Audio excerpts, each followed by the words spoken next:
গণতন্ত্রের জন্য যিনি সারা জীবন লড়াই করে সংগ্রাম করে চলেছেন, সেই দেশনেত্রী বেগম খালেদা জিয়ার বিরুদ্ধে আজকে একটা মিথ্যা দুর্নীতির মামলা দিয়ে তার রায়ের তারিখ ঘোষণা করা হয়েছে আগামী 8 ফেব্রুয়ারি।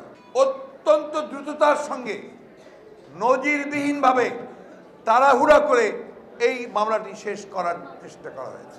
একটাই কারণ বন্ধুগণ, যে বিএনপিকে, দেশনেত্রী বেগম খালেদা জিয়াকে রাজনীতিকে দূরে রাখার ষড়যন্ত্র চলছে।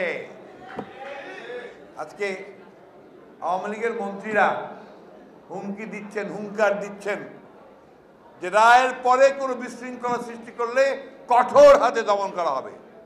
কেন আপনাদের মাথায় আসলো কেন?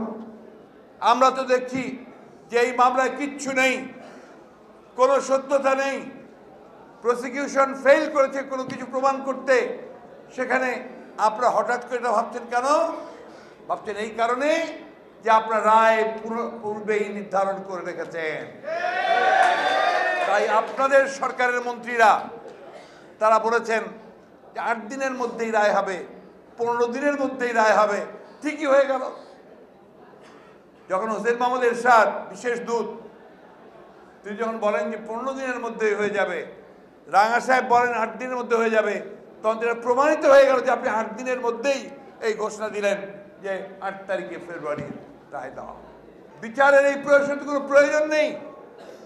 আপনারা আজকে বাংলাদেশের মানুষের সমস্ত স্বপ্নগুলোকে, সমস্ত অর্জনগুলোকে ধ্বংস করে দিয়ে একদলীয় শাসন ব্যবস্থা প্রবর্তন করার জন্য, পুনরায় প্রতিষ্ঠা করার জন্য আপনারা আজকে এই বিরোধী দলকে ধ্বংস করে দিচ্ছেন। আমরা এর তীব্র প্রতিবাদ জানাচ্ছি এবং একথা খুব স্পষ্টভাবে বলতে চাই যে আপনাদের এই আচরণের জন্য জাতি কোনোদিন আপনাদের ক্ষমা করবে না।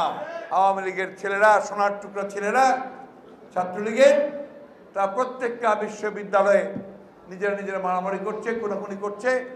বিরোধী পক্ষের যারা সত্য কথা উচ্চারণ করছে তাদেরকে চুল ধরে মেরে টেনে মেয়েদের পর্যন্ত ছাড় দিচ্ছে না।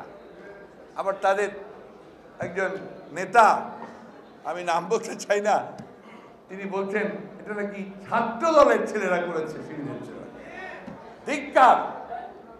এত লজ্জাও হয় না যে সমগ্র বাংলাদেশের মানুষ, পৃথিবীর মানুষ দেখলো যে আপনাদের গোল গোল লাল চিহ্নিত করে দিল যে ছাত্রলীগের নেতা কারা কারা করেছে, আর আপনি তখন বলছেন ছাত্র দলের নেতারা।